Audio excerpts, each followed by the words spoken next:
네, 반갑습니다. 주식 요약을 해드리는 주식 요약 TV입니다. 이게 간밤에 또 요즘 상황이 너무 진짜 한 번에 바뀌니까 제가 또 급하게 한 번 더 영상을 업데이트하게 됐습니다. 어, 일단 그 하메네이 공식 사망 발표가 나왔거든요. 이거 좀 내용이 중요해서 이번 영상을 좀 다뤄보려고 합니다. 어떻게 보면 제 유튜브의 취지랑 정말 잘 맞는 상황이기도 해요. 계속 제가 그 이슈는 늘 팩트만 제대로 체크하면 명쾌한 답이 나온다 이렇게 말했잖아요. 그러니까 이거를 모르면 결국 이제 언론 기사나 남들이 만든 공포와 환희 이런 것들에 속게 되어 있어요. 그러니까 이런 시기일수록 저한테 좀 집중하셔서 사실만 잘 다뤄가지고 이번 위기 또는 이제 불안감을 기회로 한번 만들어 보시면 좋겠습니다. 좋아요, 구독, 알림 설정 꼭 부탁드리고요. 그럼 바로 본론으로 들어가겠습니다. 이 뉴스죠. 이 하메네이 사망했다. 하메네이가 누군지 모르신 분들도 있을까 싶은데 이란의 이제 그 신정 정치의 이제 수장이고 중동에서는 20세기와 21세기를 거쳐 가장 오래 집권한 독재자이기도 합니다. 그 이게 그 하메네이가 이게 구글이 아니라서 하메네이가 제대로 안 나오네. 하메네이 얼굴을 좀 보여드리고 싶은데 이게 이제 이 얼굴 다들 아실 거예요. 예. 실제로 이란 국민들이 꽤 많이 지지하기도 합니다. 이게 어쨌든 이란도 그 종교 국가이기 때문에 뭐 목사님 밑에 이제 신도들처럼 이렇게 좀 좋아하는 것도 있고 뭐 실제로 정치적 능력이 막 엄청 떨어지지 않았어요. 꽤 뛰어났습니다. 엄청 뛰어났어요. 솔직히 이란이 지금의 이란이 있게 된 거는 하메네이 때문입니다. 근데 이 사람이 죽었대요. 그러니까 근현대 이란의 주축이었던 사람이 죽은 겁니다. 이 사람 그 출생 연도가 1932년? 네, 그러니까 나이가 이제 뭐 지긋이 이제 나이가 들긴 했는데 근데 이번 사망은 자, 군사 공격 과정에 사망을 한 겁니다. 예.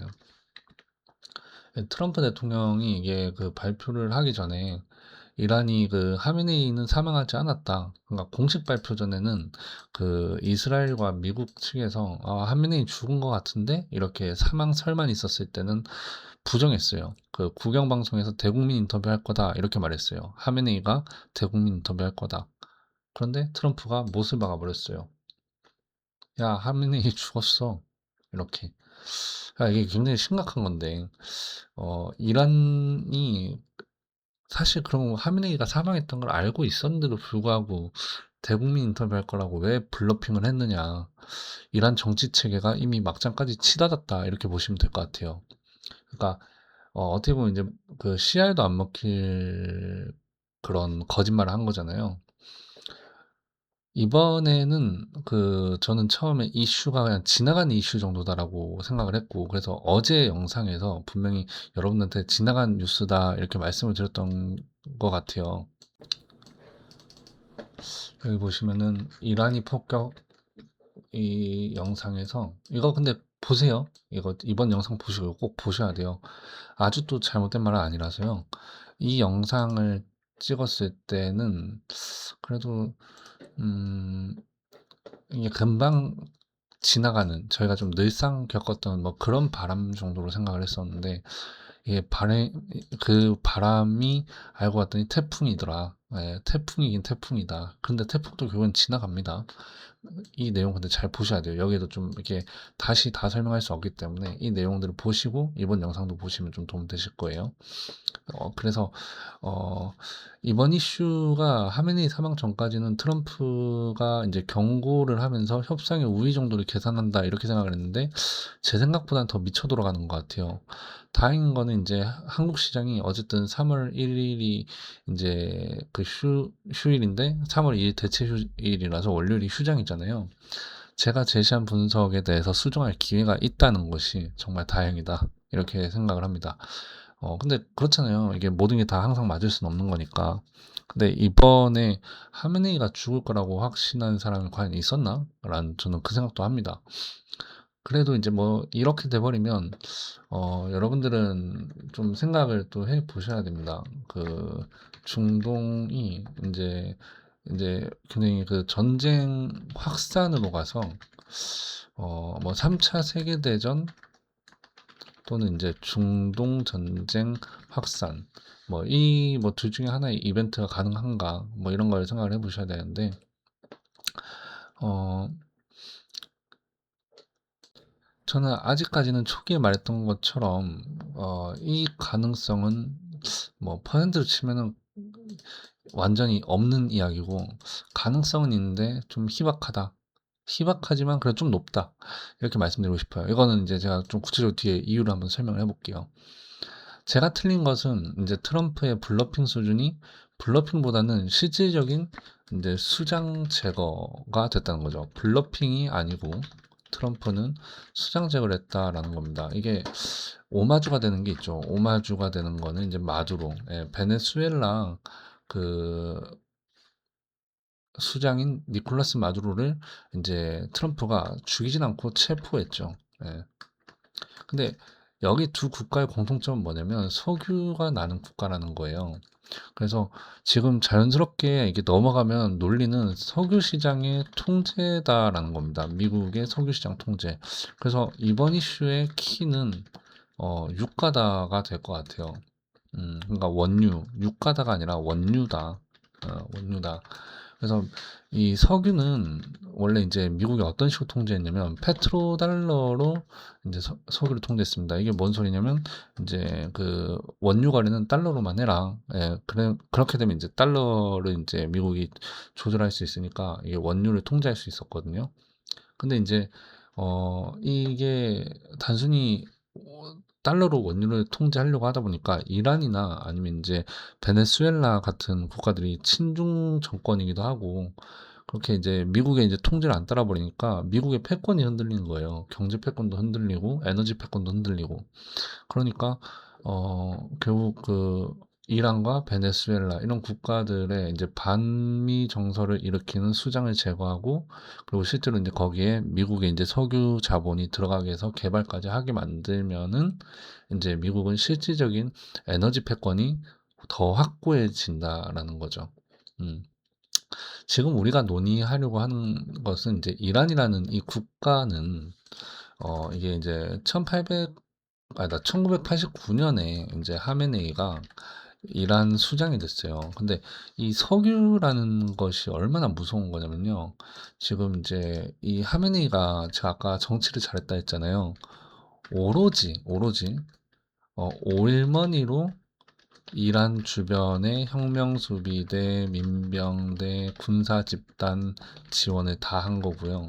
그리고 지금의 이란, 낙타 타고 다니던 이란 사람들을요, 지금의 이란으로 선진화시킬 수 있는 교육과 핵을 만들게 하고, 그리고 이제 이 중동에서 패권 국가 중 하나가 될 수 있게 만든 게 오일머니 파워예요.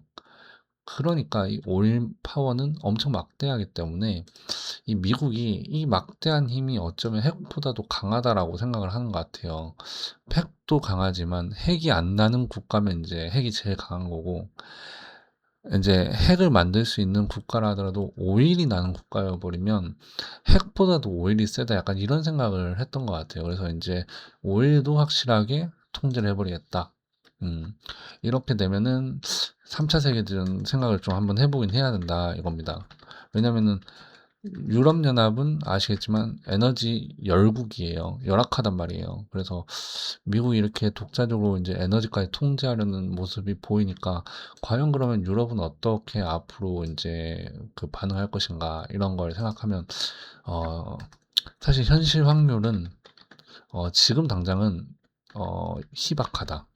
뭐 당장 1, 2년 동안은 0%에 가깝다. 저는 그렇게 생각을 합니다. 근데 중동 전쟁 확산은 그래도 한 30%? 40%는 안 되겠나. 낮지만 그래도 3, 40%는 된다. 이렇게 봅니다. 이 가능성은 꽤 높은데, 그런데 이제 이 가능성이 뭐 아주 없는 것보다는 높은 건데 그래도 일어나지 않을 쪽으로 좀 더 이렇게 치우쳐 있는 이유는 미국의 선거가 인제 중간 선거가 앞두고 있죠. 그래서 결국 이제 여기에 대해서는 트럼프는 전쟁광 이미지 싫어합니다. 그래서 전쟁광 이미지를 절대 원치 않기 때문에 트럼프가 스스로의 임기를 단축시키는 탄핵의 열쇠를 굳이 만들진 않을 거라고 봐요. 그래서 인제 뭐 그 3차 세계대전이다 아니면 중동전 확산이다 이런 건 최대한 억누르려고 할 겁니다. 정말 게이트가 열리는 건 트럼프가 제일 무서워하는 일이에요. 음. 이거 게이트 열려버리고 전쟁이 확산되는데 여기서 버벅거려 버리면 무조건 레임덕입니다. 무조건 탄핵으로 넘어갈 수밖에 없어요. 그 다음에 미국의 역대 대통령 역사가 그렇습니다. 그래서 더 무리수를 두지 않으려고 할 것이라서 어느 정도는 트럼프가 지금부터 매듭 짓는 쪽으로 속전속결할 생각인 것 같아요. 그러니까 하메네이도 순식간에 이렇게 사망 쪽으로 이제 이렇게 만들어 버린 것 같은데 근데 이렇게 빨리 속전속결을 해버리니까 중국이나 뭐 러시아나 개입할 틈이 없었어요. 그러니까 명분도 사라져 버렸어요. 하메네이가 없어져 버렸기 때문인데 중국이 또 이제 중국이 현재 경기는 어떤가 이렇게 생각을 해봐야 됩니다. 중국 경기가 돈이 없어요, 사실. 지금 둔화 상태입니다. 그래서 이제 지금까지 중국이 여러 국가에 투자를 한다고 이제 1대1로 명분하에 돈을 막 뿌려댔고, 그리고 이제 자기네들 이제 뭐 반도체 구입 운동이다 뭐다 해가지고 지금 사실 시진핑 같은 경우에도 지금 뭐 그 군사 쿠데타 막 우려다 뭐다 이런 이야기들이 많이 있었잖아요. 최근까지도. 그런 상황에서 뭐 갑자기 중국이 이 상황에 개입할 명분도 사라졌는데 무리수를 둬서 뭐 군사적인 일을 일으킨다? 안 하겠죠. 중국도 지금 그렇게 일으켜버리면 시진핑 체제가 흔들려 버려요. 그래서 단 하나의 중국을 지금까지 선전하면서 대만을 무력 통일시키려고 했었는데 한동안 입을 꾹 다물어야 할 것 같아요. 이게 이런 점에서는 어떻게 보면 중국이 대만 침공 가능성이 갑자기 뚝 떨어져 버려서 이거는 그 투자자 입장에서 그리고 이제 시장 입장에서는 잠재적으로 불확실성이 억눌러졌다 이렇게 볼 수 있는 것 같아요. 그래서 중장기적으로는 이번 이벤트가 좋은 것이기도 하다. 네, 이렇게 볼 수 있겠고요. 러시아 같은 경우에는요, 전쟁에 개입을 못하고 추가 전쟁도 싫다. 이런 상황일 거예요. 왜냐면 우크라이나랑 전쟁도 안 끝났는데 국고가 이미 갈린 것도 엄청나고 외국에 이제 러시아 그 우회 자본들 다 지금 잠겨 있잖아요. 근데 러시아가 되려 지금 상황에선 6월 안에 협상을 무조건 할 것 같다라고 봅니다. 그래서 테마 쪽으로 보면은 우크라이나 재건 테마가 어, 조용할 때 이제 모아야 할 것 같아요. 음. 트럼프가 설마 푸틴을 뭐 이제 물리적으로는 안 건드겠지 싶거든요. 그래도 둘의 관계라는 게 지금까지 이미지가 있으니까. 근데 트럼프가 뭔 짓을 할지 진짜 모르기 때문에 푸틴도 자신이 어찌 될지 모른다 이런 생각을 하긴 할 것 같습니다. 이제는 핵무기가 있는데 무슨 이런 거 여러분들 안 먹히는 거 지금 여러분들 눈으로 보셨죠? 왜냐면 이란이 핵무기가 있다 없다 없다 있다 막 이렇게 말하지만 있어요. 있는데 핵무기가 있는데 뭐 합니까? 핵이 터지기도 전에 그냥 수장이 죽어버렸지 않습니까? 그러니까 북한은 어때요? 북한은 핵을 보유하고 있죠. 예, 근데 이란처럼 비슷한 상황이었는데도 불구하고요. 근데 핵무기를 가지고 있는 이란이 이렇게 사망하고 핵은 터트릴 수 없었던 걸 보면 이제 핵 보유국 입장에서는 핵 보유국들 입장에서는 미국 앞에서는 핵을 가지고 이제 외교 전략으로 이제 전술적으로 쓴다는 것도 내 목을 날아갈 수 있게 만들겠다는 공포감이 생겨버린 거예요. 그러니까 핵으로 이제 서방 패권을 꽉 쥐고 있는 국가들이나 세계 패권을 꽉 쥐고 있는 미국 앞에서 으름장을 놓는 전략은 안 먹힌다 이렇게 생각을 할 거란 말이에요. 그러니까 이번 이슈가 결국 어, 미국은 두 가지를 얻었죠. 얻었다고 말할 수 있는데, 첫 번째는 에너지 패권을 이제 더 강화시켰다. 여러분들 그 그린란드 영토 분쟁, 이게 뭐 천연 자원이다, 에너지다, 뭐 이런 게 다 뭐 매장돼 있다, 뭐 이렇게 해서 미국은 저걸 가져갈 거다. 다들 그렇게 분석 많이 했잖아요. 근데 그린란드 지금 뭐 미국이 필요할 것 같아요. 사실 뭐 있으면 좋긴 한데요. 없어도 그만인 게 지금 그린란드인 게, 이제 이란을 더 밀어버리고 뭐 베네수엘라나 이런 데다가 미국 석유 기업들이 투자해버리면 잠식되는 거 순식간입니다. 예, 그러면 그린란드에 너무 애쓰지 않아도 그 실질적으로 미국이 취할 수 있는 에너지 패권은 더 막대해지겠죠. 그리고 두 번째는 뭐냐면 핵 보유국들의 의미가 많이 희석돼 버렸어요. 어, 외교적 전술로 핵의 가치가 떨어져 버렸어요. 이거 미국이 굉장히 큰 거 두 개 얻은 거죠. 그래서 음, 핵 보유국들이 이제 뭐 대표적으로 말하면 북한 정도가 될 것 같은데요. 왜냐면 북한이 외교 전술로 핵을 제일 많이 쓰니까. 그리고 우크라이나 전쟁에서도 러시아가 핵으로 전술핵 이야기를 했었잖아요. 앞으로 그런 거 안 먹힌다. 북한이 핵 포기를 한 방에 안 하더라도 이제는 잠재적으로 비공식적으로 미국이랑 김정은이 비공식적으로는 핵 철회 시나리오를 이제 받아들여야 하는 상황이 된 것 같다라는 겁니다. 어쩌면 이게 이제 빨리 경제 개방을 하는 것이 가능해질지도 몰라요. 그래서 북한의 이제 외부와의 교류가 확대될 가능성이 높아요. 분명히 만약 이런 이슈 나오면 이면에는 북한의 김정은 빼고는 아무도 모르는 핵 축소 협의가 생겼다 이렇게 생각해도 될 것 같아요. 자, 그래서 이렇게 되면 이제 남북 경협도 이제 제대로 관심을 가져야 됩니다. 그러니까 의외로 이번 이슈가 그 우크라이나 재건과 남북 경협의 가치는 많이 높였다. 그러니까 뭐 비싸게 사는 게 아니라 조정받을 때는 티 안 나게 사모야 한다 이런 겁니다. 예. 김정은님, 자 보세요. 과연 지금과 같은 상태에서 자신의 후계인 뭐 그 김주애랑 그다음에 김여정을 생각하면 어 앞으로 2년 동안은 숨죽이고 있을 거예요. 트럼프가 임기가 2년 남았기 때문입니다. 예, 근데 2년 이후에 만약에 트럼프가 연임을 또 하는 방법을 찾아내면 그때는 숨구멍이 안 트이겠지만, 근데 현실적으로 그 3년임이 가능하겠냐, 뭐 그건 안 될 것 같으니까. 그래서 뭐 2년은 그래도 이제 북한이 이제 미국이랑 맞춰서 이렇게 가면서 숨구멍 트일 때까지 버틸 것 같다, 이렇게 봅니다. 지금 세계에 이제 미국을 협박해오고 이제 미국에 도전했던 국가들이라고 하면 중국, 러시아, 북한밖에 없죠. 근데 모두 대규모 전면전이나 군사적 대립각을 세우기에는 앞에서 말씀드렸던 것처럼 여러 가지 이유들이 있었죠. 힘들다. 논리적으로 이제 그러면은 이제 세계 대전으로 펼칠 이유는 전혀 없다가 되는 거죠. 이렇게 되면. 그래서 이제 트럼프 임기 동안 뭐 2년 동안은 절대 없을 것 같다라고 말씀드렸던 게 이런 이유 때문이었고요. 이런 걸 보면 이제 최근 유럽 국가들이 가슴을 많이 쓸어 내렸을 거예요. 왜냐면 어 이게 우방국 타이틀이 남아 있어서 다행이었지. 이게 중국으로 만약에 돌아서겠다 이런 소리를 했다던가 그런 뉘앙스로 미국을 협박까지 했다면요. 어떤 일이 벌어졌을까요? 좀 더 이제 파격적인 이벤트가 발생하지 않았을까 싶은데, 세계 수장들이 어제 저녁부터 해서 오늘까지 다 같이 엄청 속을 쓸어 내렸을 것 같은 상황입니다. 근데 이제 중동 같은 경우에는 이제 조금 이야기가 다른 게 뭐냐면, 신정 정치를 저는 좀 이해하기 어렵더라고요. 공부하려고 예전에 이제 이제 술탄이나 뭐 이런 것부터 해서 쭉 이렇게 내용들 다 찾아봤었는데, 그 뭐 책도 사서 보고 했는데도 솔직히 중동의 정서를 이해하기가 어렵더라고요.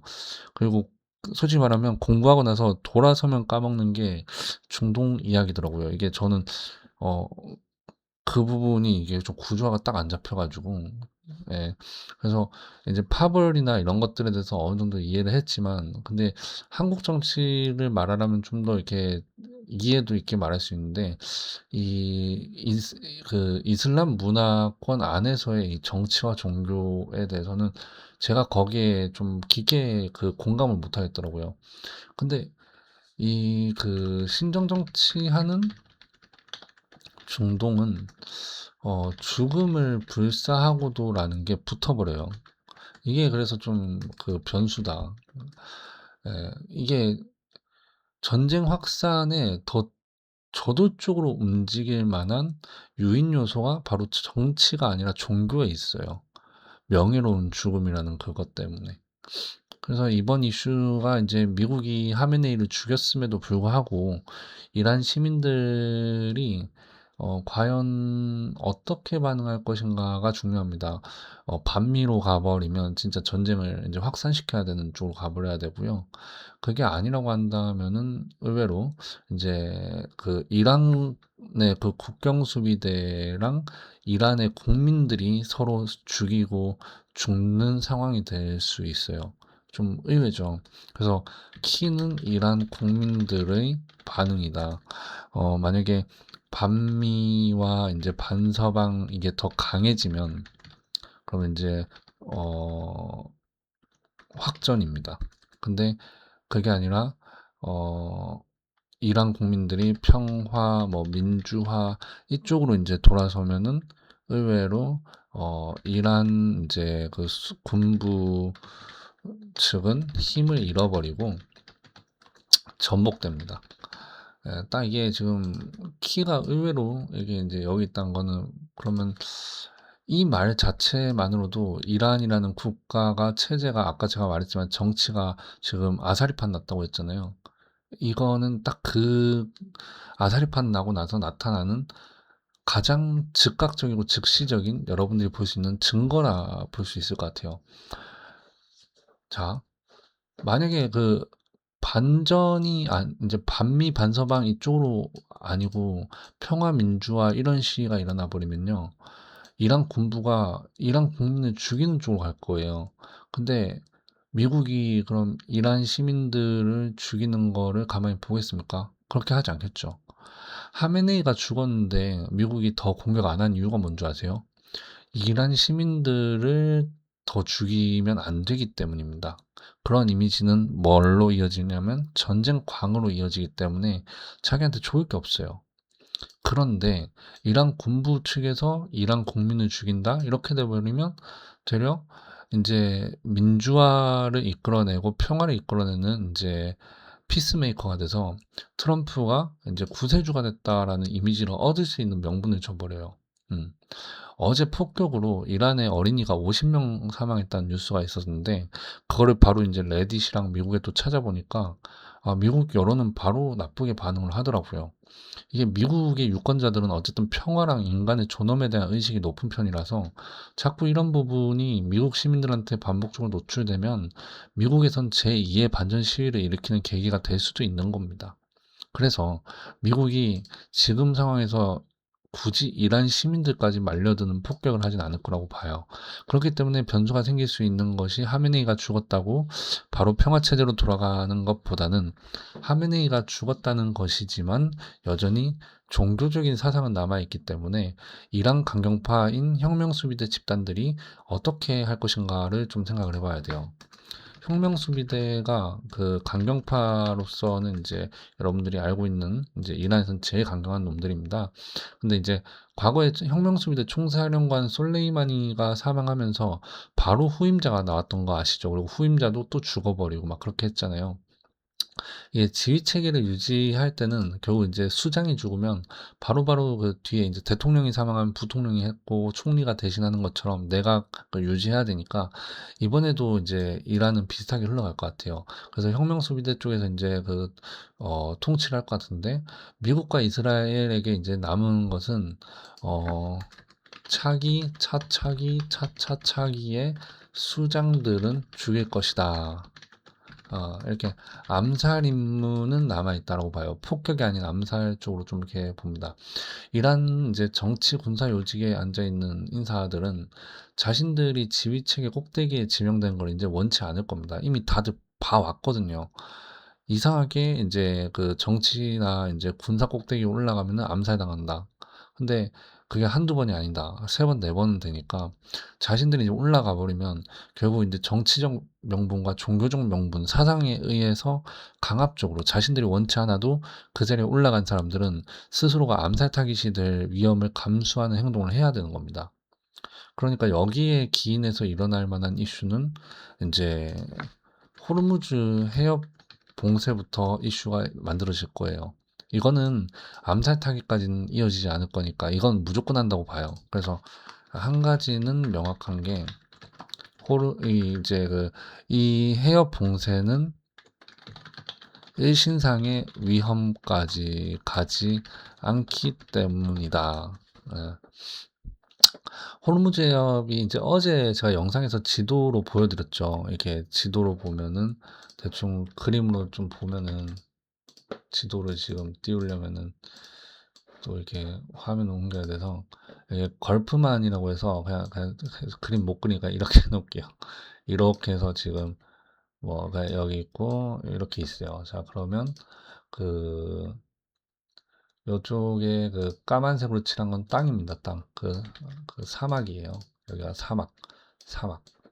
그리고 이제 여기는 바다입니다. 바다. 네, 바다예요. 근데 이제 요 사이로 이제 배들이 왔다 갔다 해야 됩니다. 배들이 왔다 갔다. 이렇게. 이렇게 나가고 이렇게 들어가고.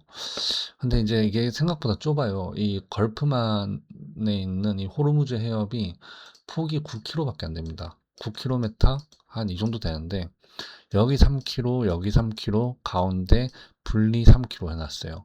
근데 이 위에 3km가 이란 겁니다. 이란. 네.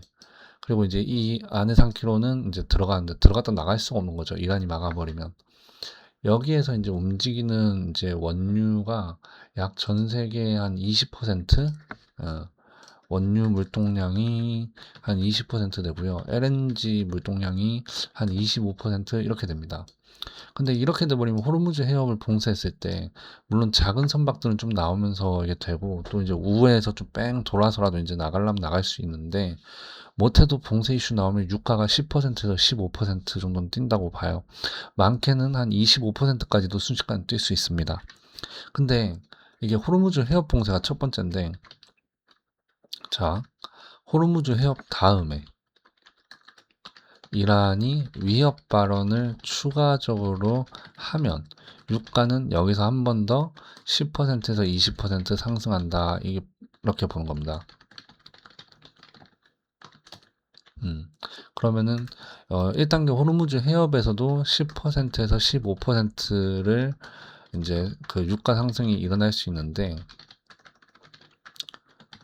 이란이 위협 발언만 추가적으로 해도 더 뛴다 이겁니다. 이게 왜 그러냐면 이때부터는 그 이미 봉쇄한다 했을 때부터 그 선주들의 그 보험료가 굉장히 기하급수적으로 오르기 때문에 그 운임료가 올라가 있는 상태인데 위협 발언 추가적으로 더해버리면 이제 이때가 유가가 더 막 미친 듯이 올라간 거죠. 그래서 어제 제가 흥구석유랑 흥하해운에 대해서 보수적으로 말했지만 이란이 이제 차기랑 차차기 수장들을 빨리 결정하고 그 수장들이 호르무즈 해협 봉쇄 정도는 이게 어쨌든 의무적으로 해야 되는 상황이에요, 지금.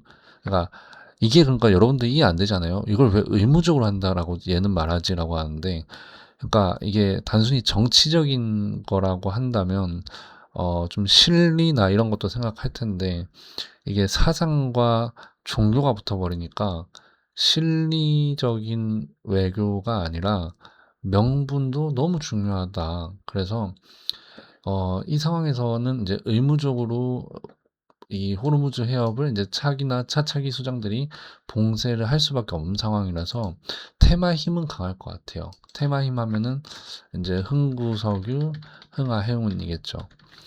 흥구석유는 원유, 흥하해운은 이제 운임이죠. 지금 앞에 지금 제가 우크라이나 재건도 말씀드렸고 대북도 말씀드렸어요. 지금은 원유랑 운임 말씀드리고 있어요. 이거 다 이렇게 체크하시면서 이야기 잘 따라오셔야 됩니다. 근데 여기서 세 번째 추가되면은 더 난리 나는 게 뭐냐면 이란이 위협 발언에다가 후속으로 기뢰랑 미사일을 실제 배치하는 거예요. 예. 실제 쏜다로 가면 안 돼요. 쏜다는 이게 없어야 되는 거고, 배치를 한다, 이렇게 추가 배치한다, 이렇게 되면 이때 유가가 한 번 더 상승세가 나올 겁니다. 그리고 이때는 정말 무서운 일이 벌어져요. 패닉셀이 발생합니다. 글로벌 패닉셀. 그래서 이 글로벌 패닉셀은 작게는 10%에서 많게는 15%에서 20%예요. 자, 여러분들 제가 항상 그 화면에서 말씀드린 게 뭐예요? 남이 만든 공포랑 환희에 속지 말자 이거잖아요.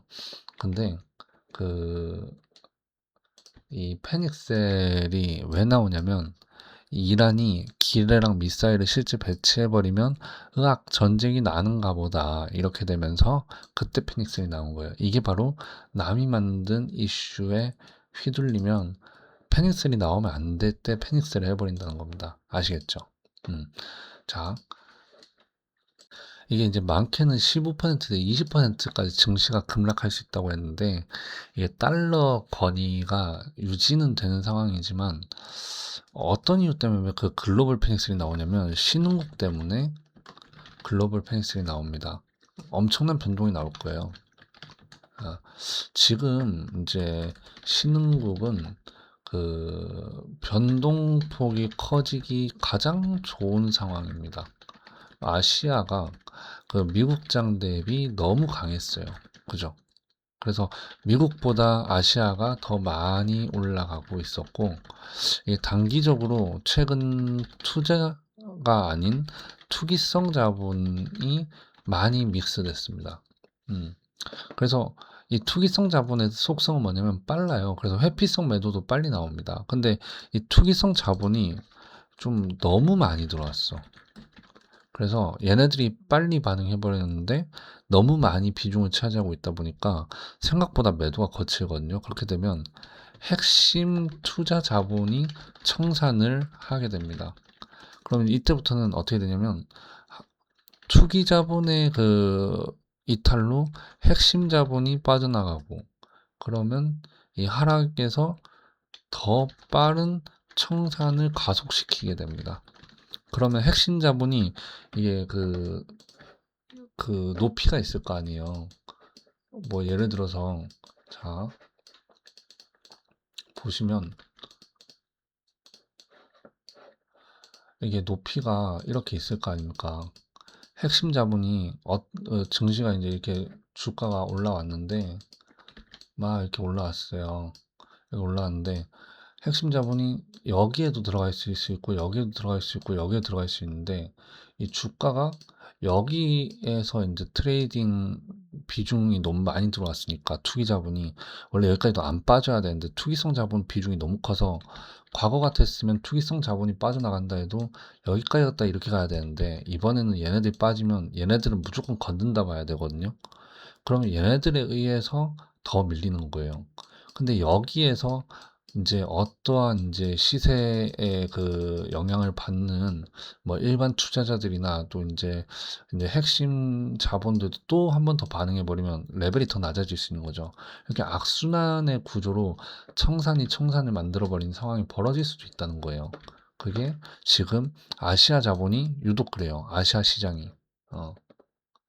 그래서 회피성 대피하는 이제 그런 트레이딩이 이제 나오게 되면 하락이 하락을 부르면서 가장 영향을 많이 주는 데가 통화입니다. 통화.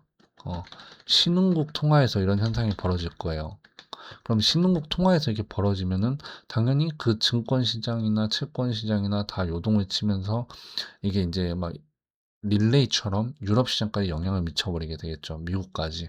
음.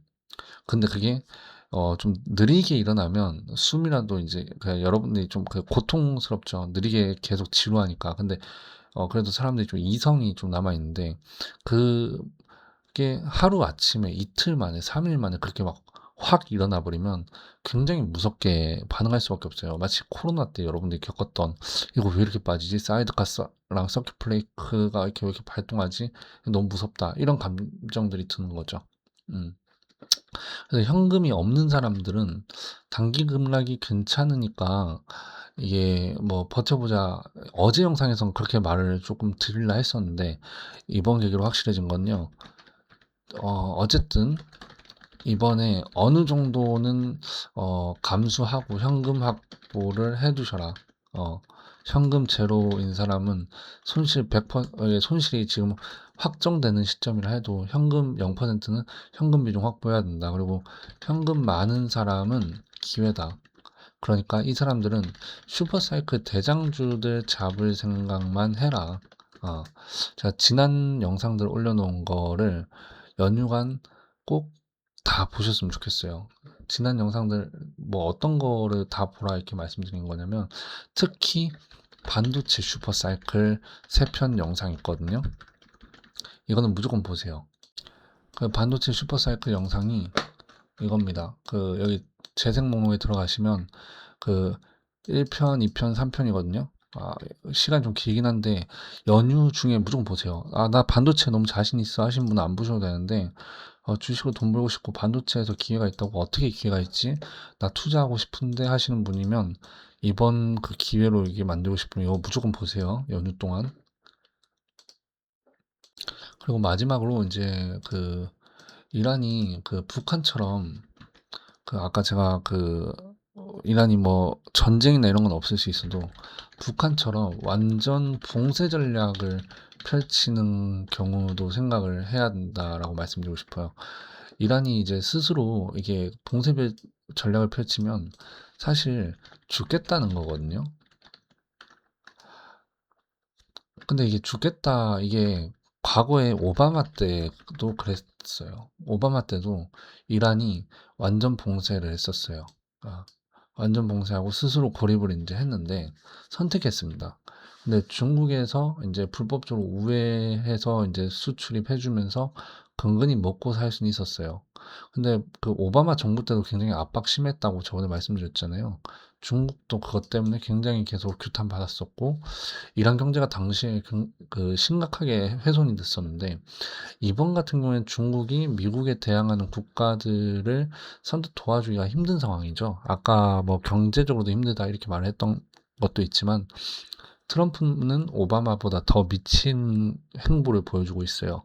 그리고 그런 이미지가 굳어 있기 때문에 적어도 트럼프 임기 2년간은 이란이 외부와 교류를 봉쇄한다고 해서 원조해줄 파트너가 없을 거예요.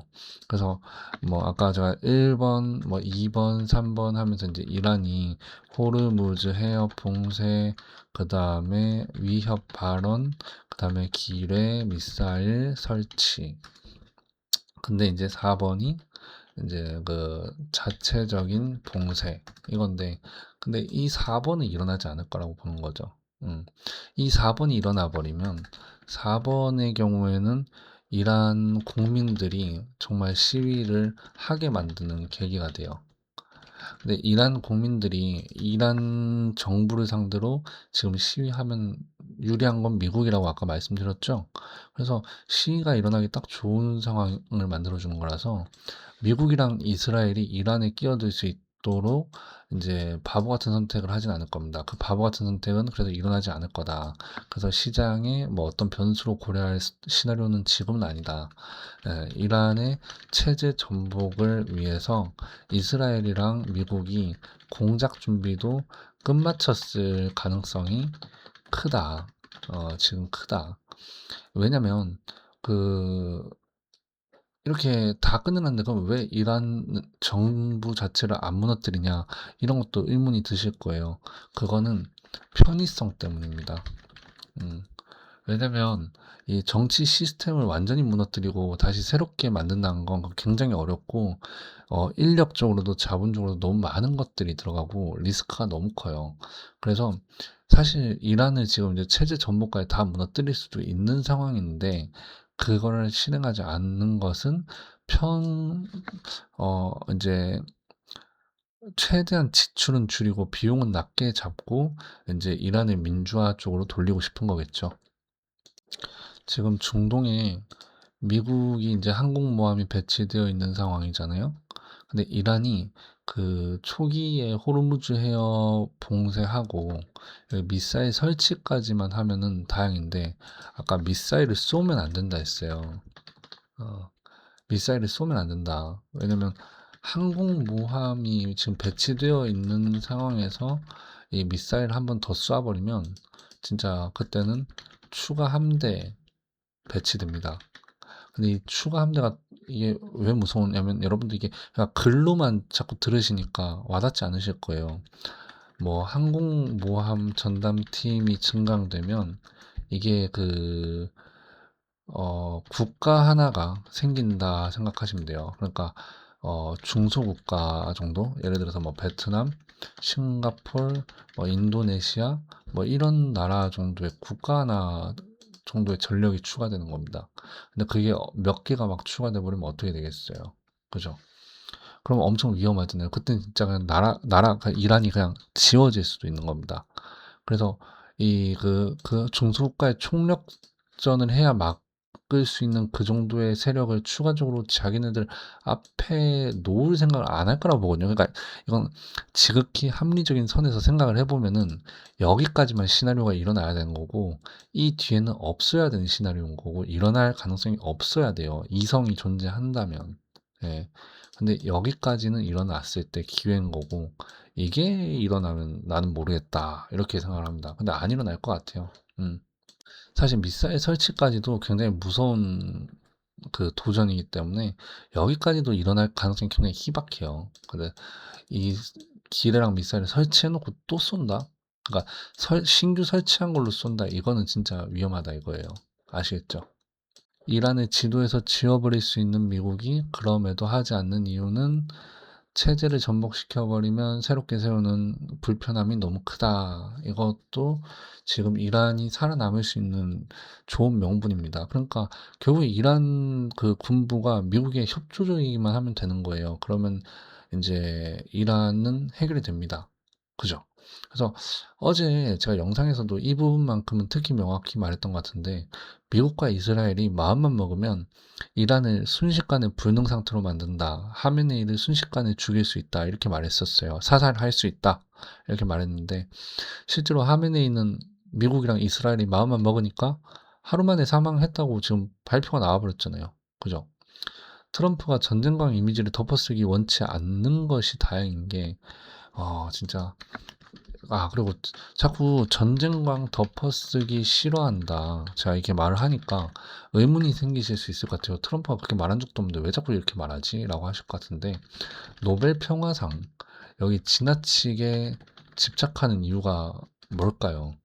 이거 트럼프가 단순히 평화상을 원해서가 아니에요. 어떤 사람들은 그냥 단순히 트럼프는 노벨 평화상을 받고 싶어 해. 이렇게 해석을 해버리는데, 그게 아니라 트럼프가 3년임을 하든 아니면 이제 지금 트럼프의 이기 내각으로 이제 제대로 정치를 자신 뜻대로 그림을 그리려고 하든 자신의 이미지 메이킹을 통해서 지지율을 잘 만드는 게 중요한 거예요.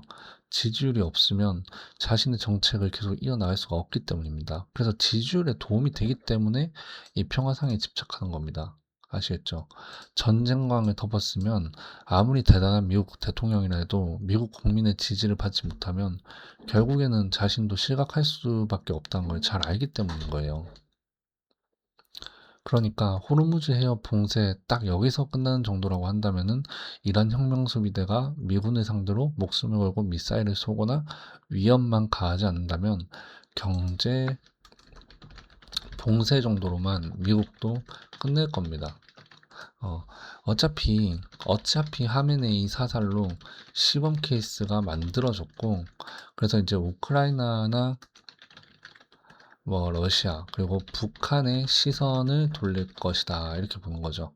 그러니까, 이란을 더 두드려 팰 생각은 없을 거예요. 그러니까, 우크라이나 재건, 그리고 이제 남북 경협, 조용할 때 느긋하게, 줍줍. 이게 되는 이유가 여기 있는 겁니다. 그리고 이제 이 북한이랑 러시아의 시선을 돌리는 거를 어, 우크라이나 재건 남북 경협으로 갈 수 있게 만드는 것은 어, 러시아 푸틴이나 김정은이 하메네이를 자신이랑 동일시해서 생각했을 때 협상을 하는 게 좋겠다라고 생각을 할 거기 때문입니다. 이란이 신정일치 되는 이 특수성이 있어서 되려 그 러시아, 북한보다도 어떻게 보면 더 독한 나라이기도 해요. 혁명수비대 강경파가 이란을 통제하고 지휘를 하는 경우에는 상징적인 보복이 필요하긴 하거든요. 그래서 진짜 어쩌면 이 시선을 돌리기 전에 상징적인 보복이 일어날 수도 있겠다도 생각을 해봤는데 이거는 실행 가능성이 아주 없진 않아요. 근데 아까 제가 뭐랬어요. 미사일이나 기뢰를 추가적으로 배치하고 그걸 써버리면은 나라가 날아간다 했죠. 그래서 직접적으로 실행할 가능성은 낮고 더 이제 가능성이 있다고 한다면은 그 아바타전, 어, 이란의 아바타는 이제 뭐 그 후티, 뭐 헤즈볼라, 뭐 이런 하마스 이런 애들이겠죠. 근데 얘네들을 내세우려면 내세워야 되는데 내세우고 싶어도 이것도 어제 말씀드렸지만 얘네들도 지금 다 말라 죽어 있어요. 이스라엘이랑 미국이 다 말려놨어요. 그러니까 어제 영상 무조건 꼭 보세요. 이게 좀 이해가 되실 겁니다. 그러면 얘네들 다 말려져 있는 상태이기 때문에 이란이 이것조차도 어쩌면 어려워서 이란 그 군부 정치가 생각보다 빨리 무너질 수도 있어요. 왜냐면 명분을 위해서 해야 될 것도 못하는 상황이 되어 있는 건 맞거든요. 음. 그러니까 체제 포기를 해야 되는 상황도 가능성은 있다.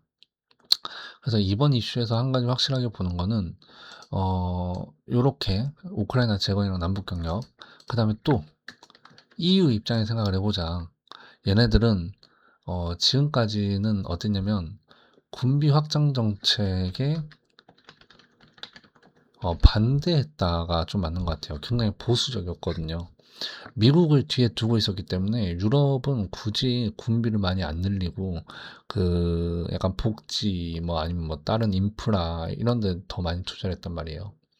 근데 보시면 아시겠지만 군사 증강을 안 해놓으면 이란처럼 하루아침에 사라질 수 있다는 걸 이제 눈앞에서 계속 보고 있단 말이죠. 미국과 척을 지면 안 되는 것을 유럽 국가들이 잘 알아요. 아시아보다 미국을 더 잘 이해하는 건 유럽이니까. 근데 지금의 미국 외교 전략은 미국과 척을 지고 싶게 만드는 외교 전략입니다. 다자주의가 아니잖아요.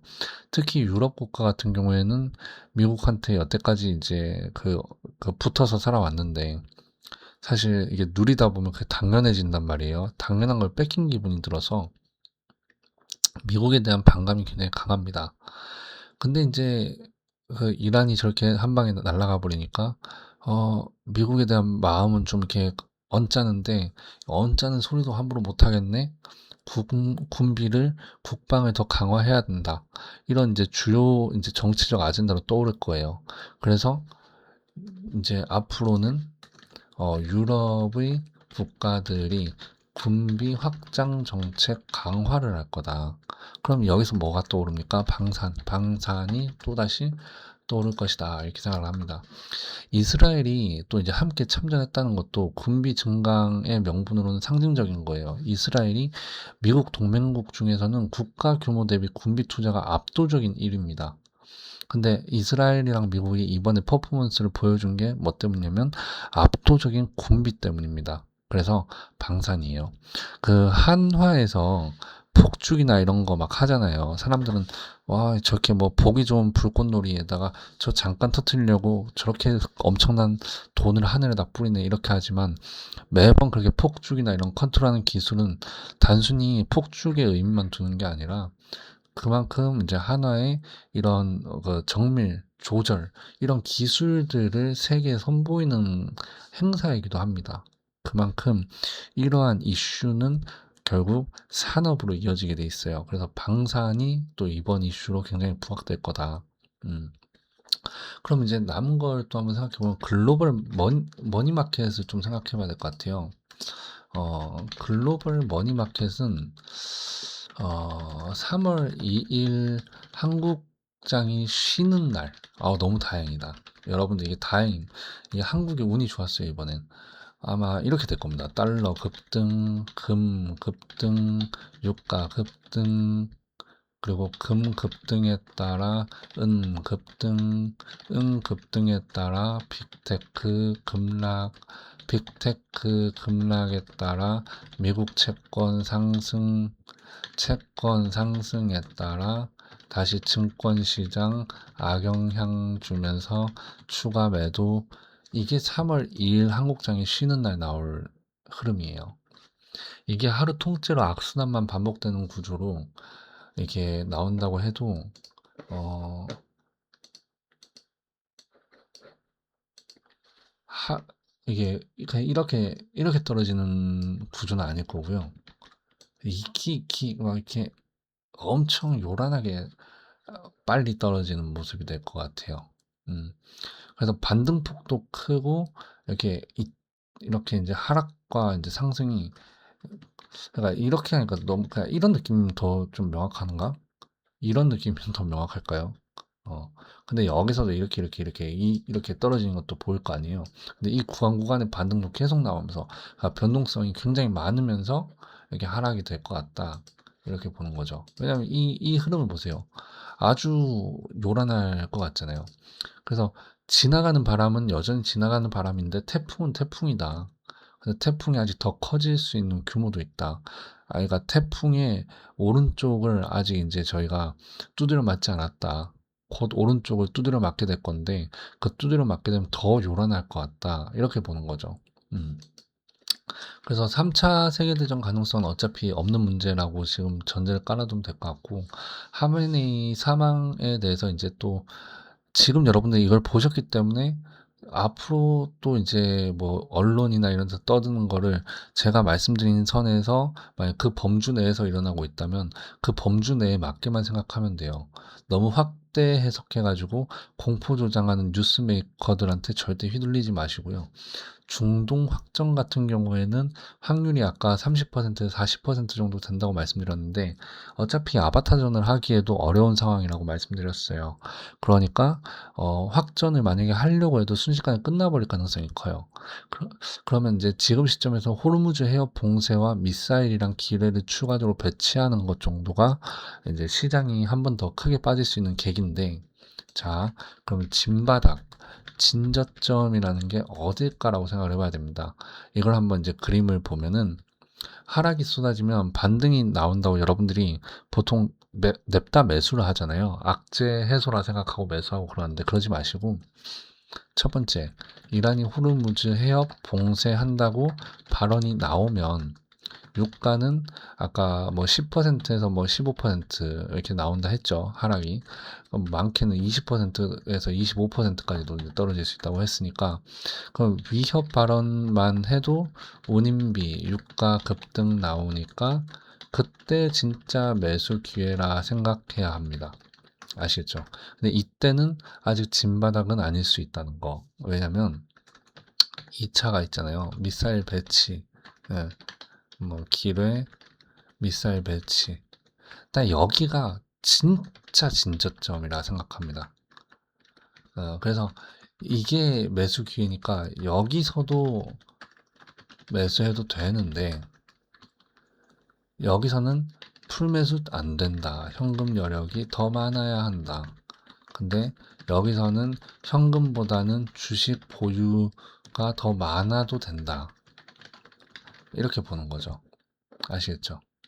왜냐면 이렇게 결론이 나오는 건 앞에서 제가 다 설명을 드렸기 때문에 왜 제가 지금 이 결론을 내린지는 이해가 되실 거예요.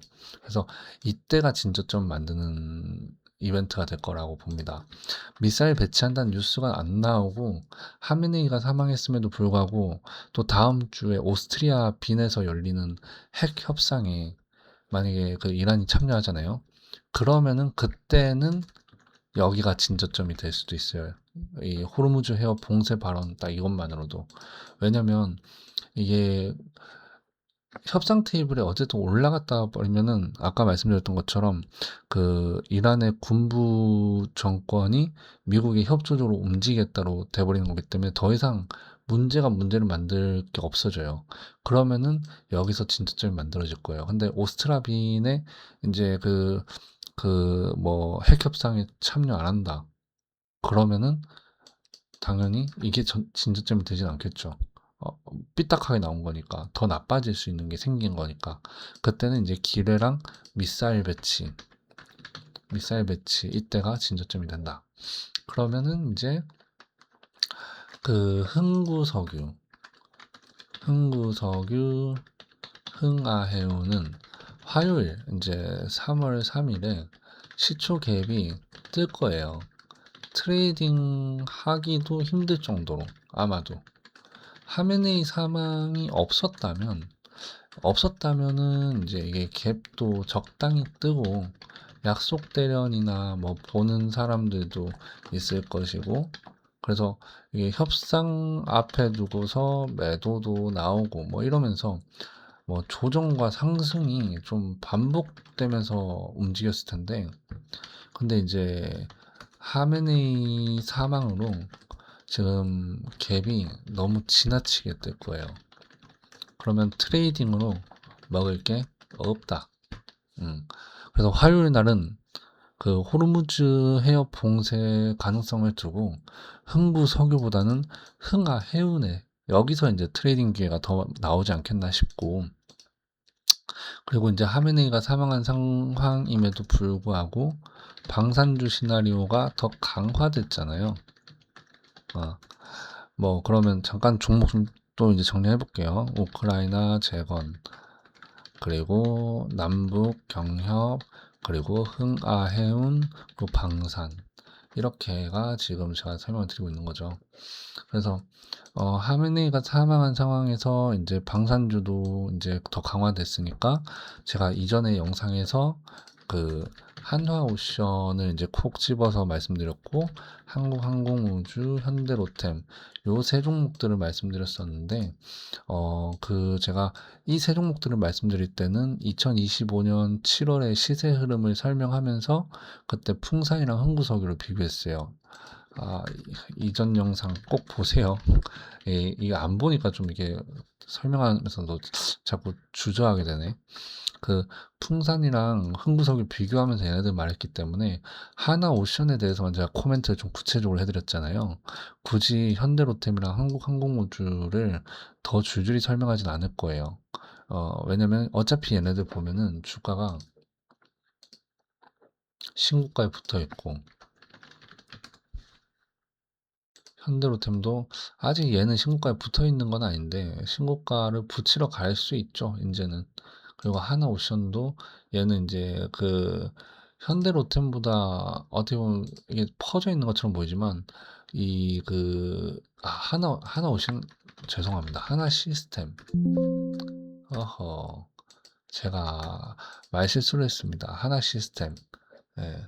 하나시스템을 구체적으로 말씀드렸는데, 자, 여기 보면은 이 목요일과 금요일에 움직였던 흐름은 하나 시스템에서 나왔어요.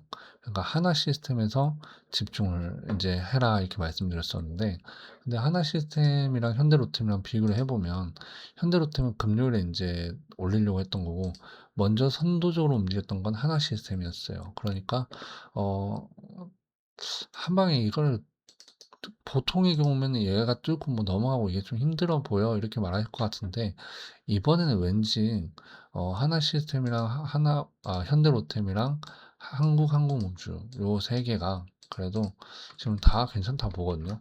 근데 항공우주가 워낙에 이제 변동성을 막 크게 빵빵 주거나 막 그런 건 아니라서 단기적으로 봤을 때는 별로 재미가 없는데, 하나 시스템 같은 경우는 보면 단기적으로 변동성을 빵빵 주잖아요. 현대로템보다도 훨씬 더, 그죠? 그래서, 단기적인 빵빵은 이제 역시 하나 시스템 쪽에서 좀 더 관심을 가졌으면 좋겠다. 이렇게 보고, 이제 뭐 신고가 붙이러 가는 이제 뭐 현대로템이나 한국항공우주도 괜찮고, 하나 에어로스페이스는 좀 별로예요. 그냥 어느 관점에서든. 근데 이제 하나오션도 괜찮다. 하나오션도 괜찮게 생각합니다. 이 왜냐면 어, 신고가 붙여놓은 상태인 다른 종목에 비해서 하나오션이 좀 이제 그 붙어있는 게 조금 약하긴 해도 그 트레이딩을 이제 단기적으로만 하는 건 아니잖아요. 스윙으로 하는 입장에서는 좋아 보여요. 왜냐, 이게 또 이제 조선 쪽도 이제 이야기를 할 건데, 아까 제가 이제 원유가 키가 된다고 했잖아요. 원유가 열쇠가 된다, 이렇게 말씀드렸는데, 이게 조선이 특히 이제 그러면 좋아요. 왜냐면 그 마스가랑 그 다음에 그 원유 유가 상승하고 또 이제 플러스 미국 그 에너지 회사가 투자하면 뭐가 더 많이 필요해집니까? LNG선과 이제 시추선 이런 것들도 필요하고, 그죠? 뭐, 바다나 이런 데 이제 유가가 올라가니까 바다에서도 시추 더 하려고 할 거 아닙니까? 그러니까 이런 것들이 또 늘어날 것이고, 그리고 이제 그 단순 운송하는 이제 벌크선도 필요할 거예요. 그죠? 배를 많이 발주해야 되는 상황이 되는 겁니다. 그죠? 그래서 6일 전인가 엑손모빌에서 30척 발주, 이게 11조 원 정도 한다고 했거든요.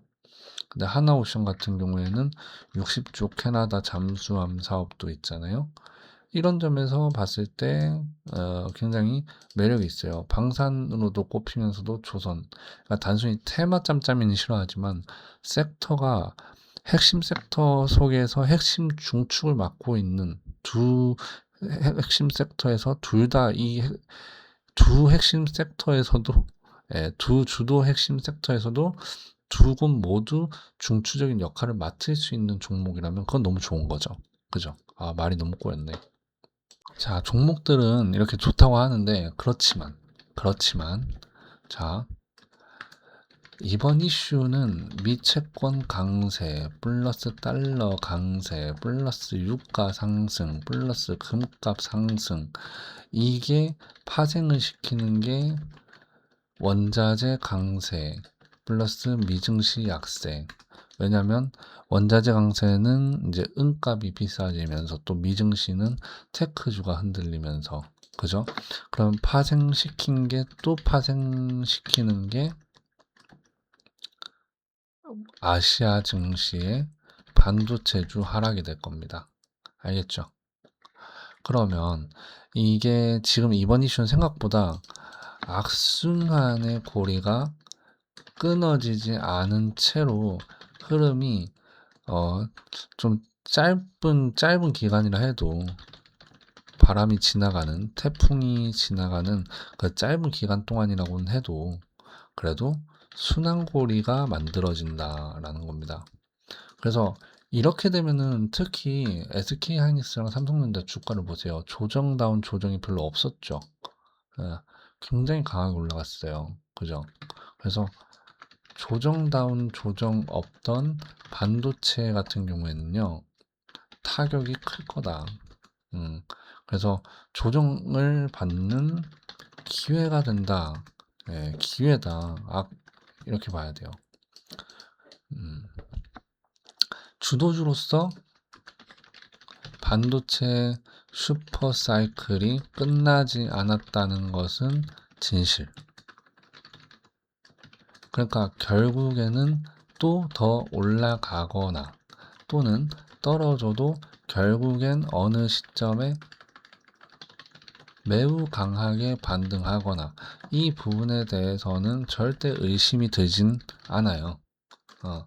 그렇지만 조정이 매우 강하게 나올 수 있다. 반도체는 그렇다. 이번 이슈 때문에.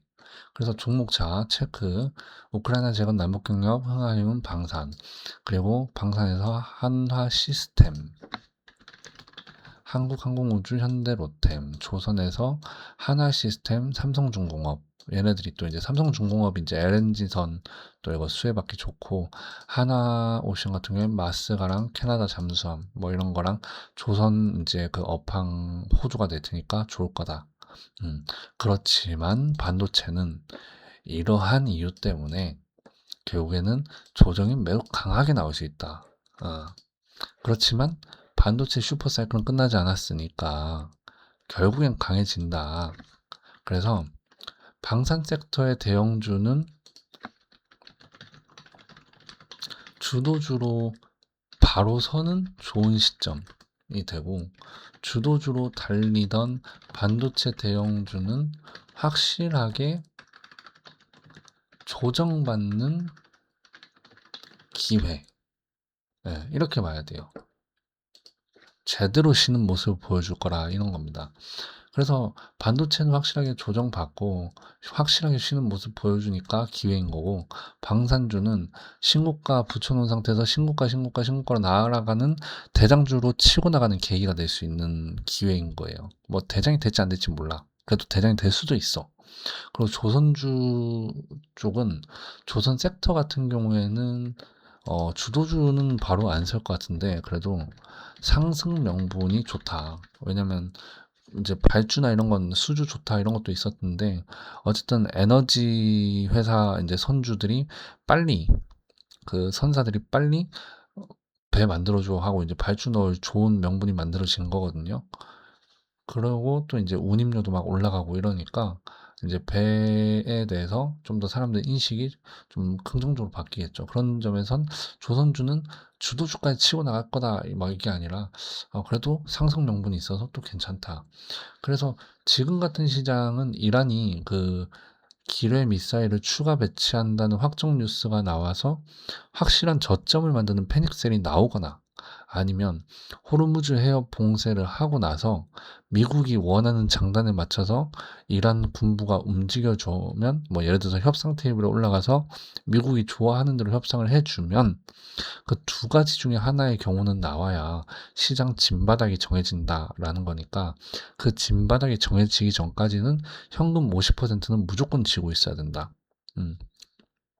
그리고 그 가지고 있는 현금 50%를 가지고 진바닥이 나오기 전에서 진바닥이 나올 때까지 이제 한 50%의 반이 들어가야 되고, 그리고 이제 진바닥이 이제 확정되고 나서 돌아선 것까지 확인하면 이제 나머지 다 때려박아 버리면 되겠죠. 그러면 그 주식이 100% 된다 해서 정말 나쁜 포트는 아니거든요.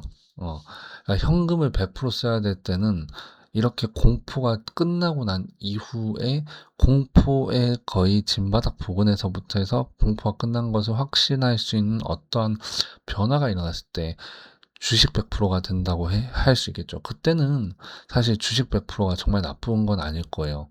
그때쯤 되면 여러분들 포트폴리오에는 반도체가 무조건 들어가 있을 것이고, 또 만약에 이제 방산이 주도주가 되어 있다면 그때도 이제 방산도 갖고 있겠죠. 아니면 주도주가 방산이 아니라 다른 데 있었다면 다른 주도주 잡고 있겠지만, 어쨌든 반도체는 무조건 갖고 있어야 될 것이다 그때는. 이렇게 말씀드릴 것 같아요. 그리고 또 주의하셔야 될 게, 금, 은, 원유, 뭐 이런 이제 그 상품 투자 하지 마시고 인버스 이런 거 하지 마세요. 이게 왜냐면 지금 시장에서 이거는 비관을 원하는 건데 시선이 비관으로 넘어가면 안 돼요.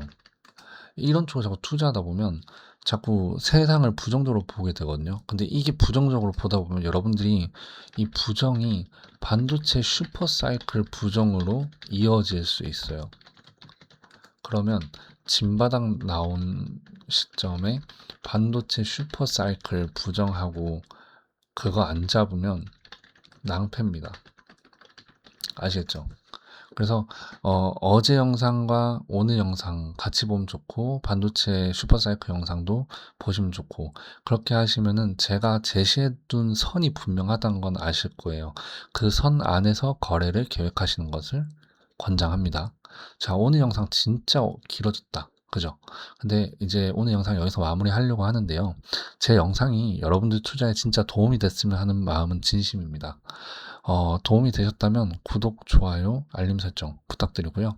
알림 설정 항상 강조드리죠. 알림 설정 강조드리는 이유는 제가 올려드린 영상을 실시간으로 제때 확인하셔야 하기 때문입니다. 자, 그럼 다음에 더 좋은 영상으로 찾아뵙겠습니다. 긴 영상 시청해 주셔서 감사합니다.